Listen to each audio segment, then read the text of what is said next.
ইরানের স্কুলে ইসরায়েলের হামলা, মধ্যপ্রাচ্যে উত্তেজনা, কাতার ও বাহরাইনে মার্কিন নাগরিকদের শেল্টার ইন প্লেস নির্দেশ। মধ্যপ্রাচ্যে ইরান, ইসরায়েল ও যুক্তরাষ্ট্রের পাল্টাপাল্টি হামলার জেরে বাড়ছে উত্তেজনা। এরই মধ্যে কাতার ও বাহরাইনে অবস্থানরত মার্কিন নাগরিকদের সতর্ক অবস্থানে থাকার নির্দেশ দিয়েছে যুক্তরাষ্ট্র। দুই দেশের মার্কিন দূতাবাস থেকে জারি করা নিরাপত্তা বার্তায় বলা হয়েছে, পরবর্তী নির্দেশ না দেওয়া পর্যন্ত সবাইকে নিজ নিজ বাসস্থান বা নিরাপদ ভবনের ভেতরে অবস্থান করতে হবে।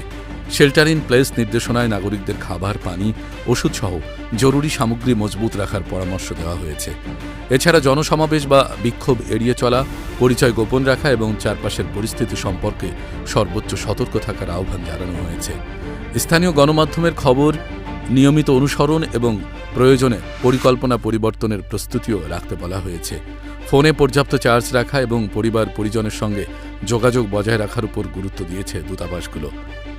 মধ্যপ্রাচ্যের ক্রমবর্ধমান নিরাপত্তা পরিস্থিতির প্রেক্ষাপটে এই সতর্কতা নতুন উদ্বেগ তৈরি করেছে আন্তর্জাতিক মহলে।